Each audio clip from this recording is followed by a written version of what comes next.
শুভ সকাল বন্ধুরা, আশা করছি তোমরা সবাই ভালো আছো। আমিও খুব ভালো আছি। তো চলো এভাবে দিনটাকে স্টার্ট করি। প্রতিদিনের মতো আজকেরও সেম টিফিন বানানোর একটা তাড়া। তো আজকের সব থেকে অপছন্দের জিনিস আমার ছেলের জন্য রান্না করছি, যেটা ও একদম পছন্দ করে না, পনিরের তরকারি। তবে কিউব কিউব করে না কেটে আমি স্ম্যাশ করে তরকারিতে দিয়ে দেবো। তাহলে ও খুব একটা বুঝতে পারবে না। মুড়ির সাথে মেখে দেবো, খেয়ে নেবে। কিছু করার নেই, এইভাবে খাওয়াতে হবে। তো টিফিন করার সাথে সাথে আমি পাখিদের খেতেও দিয়ে দিয়েছিলাম, আর রান্নাঘর ক্লিন করে বাসন টাসন সব বারান্দায় ঝাড়াতে দিয়ে দিয়েছিলাম। তারপরে চলে এসেছিলাম টিফিন বানাতে। তো টিফিনে ওই রকমভাবেই নিরামিষই করছি। জিরে ভাজা গুঁড়ো করে দিয়েছি, আর হচ্ছে পনির স্ম্যাশ করে তরকারিতে দিয়ে দিয়েছিলাম। কারণ এইভাবে ছেলেটাকে খাওয়াতে হবে, না হলে ও একদম খেতে চায় না। আর পনির তো ভীষণ অপছন্দের জিনিস ওর। আর একটু করে টিফিন বানাচ্ছি, আর ওর কাছে চলে আসছি। ও কোশ্চেন পেপার রেডি করে দিয়েছিলাম, ও আনসার লিখছিল। তো সকাল টাইমটা আজকের ওর যেহেতু স্কুল ছুটি ছিল, তো সেই কারণে সকালবেলা ওকে পড়তে বসিয়ে দিয়েছিলাম হেলথ ড্রিঙ্কস খাইয়ে। আর ওর ওষুধও চলছে, হোমিওপ্যাথি ওষুধই খাওয়াই আমি। আর যাই হোক, ও পড়ছে ততক্ষণে আমি টিফিন কমপ্লিট করে সাথে সাথে রান্না চাপিয়ে দিয়েছিলাম, কারণ আজকে একটু তাড়াহুড়োর ব্যাপার আছে। ওর আজকের কম্পিউটার ক্লাস আছে, তো সেই কারণে ভাবলাম ওকে পড়তে বসিয়েছি, তাড়াতাড়ি রান্নাটা চাপিয়ে নিলে ওর আরেকটু মন দিয়ে পড়াতে পারবো। তো সামনেই ওর এক্সাম আছে, তো সেই কারণে আমাকে এইভাবেই কাজগুলো করতে হয়। তো রান্না বসিয়ে দিয়েছি। আর এই দেখো, আমার মা লক্ষ্মীর শাড়ি কতদিন কাচা হয়নি, তো ফাইনালি কালকে কেচে শুকিয়ে আর বাক্সের মধ্যে রেখে দেবো। ছোট্ট একটা লক্ষ্মীর বক্স করে রেখেছি, যেখানে জুয়েলারি আর শাড়ি থাকে। তোমাদের একদিন অন্য ভিডিওতে আমি দেখাবো। আর এখনও তোলা হয়নি, তো ওইটা রোদ্দুরে দিয়ে বিছানায় রেখে দিয়েছি, গুছিয়ে তুলে দেবো। আর এই যে বারান্দার অবস্থাটা খুবই খারাপ, আমার ক্লিন করা হয়নি প্রায় এক সপ্তাহ মতো।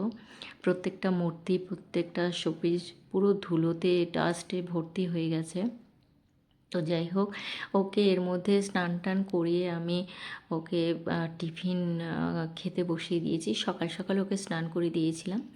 আর টিফিনে ছিল বললাম পনিরের একটু তরকারি, যাতে গন্ধ না বেরোয়, একটু ধনেপাতাও দিয়েছিলাম, আর সাথে কলাই ছিল, পাকা কলা। তো যাই হোক, ওকে দুপুরবেলা স্নান টান হয়ে গেছিলো, ওকে খাইয়ে নিয়ে একটু রেস্ট নিয়ে বেরিয়ে পড়লাম কম্পিউটার ক্লাসে। তো কম্পিউটার ক্লাস করার আগে ওর খিদে খিদে পাচ্ছিলো, তো একটু স্ন্যাক্স জাতীয় কিছু একটু খাইয়ে নিয়ে ওকে চলে গেছিলাম কম্পিউটার ক্লাস। তো ওখান থেকে ফিরেই ওর সাথে সাথে ওকে রুটি বানিয়ে দিলাম, কারণ পরের দিন স্কুল আছে। তো এই সারাদিন এটা ওটা করতে, এখানে ওখানে যেতেই আমার এই সময় চলে যায়। তো এসেই সাথে সাথে ওর ডিনারটা রেডি করে দিয়েছিলাম, যাতে ও ভীষণ ক্লান্ত হয়ে গেছিলো। আমি ভাবলাম যে ওকে আগে খাইয়ে নিই, তো সেই কারণে গরম গরম রুটি করেছিলাম। আর মাংস ছিল দুপুরে, তো সেইটা দিয়ে ওকে দিয়ে দিয়েছিলাম খেতে। আর আমার অনেক দিনের খুব ইচ্ছে হচ্ছিল, দোকান থেকে প্রায় সময় চলে আসতাম না নিয়ে। তো আমার দই বড়া ভীষণ প্রিয়। আমাদের আবাসনে একটা বান্ধবী বানায়, তার হাতের দই বড়া খেতে আমার ভীষণ ভালো লাগে, কিন্তু এখন আর তার সময় হয় না, কারণ সে শুটিংয়ে ব্যস্ত থাকে। তো সব সিরিয়ালে সে শুটিং করে, তো সে ভীষণ ভালো দই বড়া বানায়। তো তার কথা খুব মনে পড়ছে, মিস করছি তাকে। যাই হোক, সেই কারণে দই বড়া আমি দোকান থেকে কিনে নিয়েছিলাম। তো তার হাতের থেকে খুব একটা আমার এটা ভালো লাগেনি, তাও তুলনামূলকভাবে ভালো লেগেছে। দই বড়া বলে কথা, যেটা আমার ফেভারিট।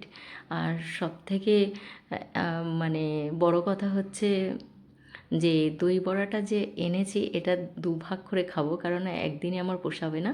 এটা একদিন আজকের খাবো, আর আরেকটা তুলে রেখে দিয়েছে, ওটা কালকের খাবো। তো রাতের খাবার আমার এটাই ছিল, দই বড়া। আমি রুটি খাইনি। তো ভীষণ টেস্টি ছিল, ভীষণ ইয়ামি ছিল, সত্যি খুব সুন্দর খেতে দই বড়াটা। তো অনেক দিন পরে আমার আত্মাকে একটু শান্তি দিলাম। তো চলো, খুব টেস্টি ছিল। তো চলো, গুড নাইট।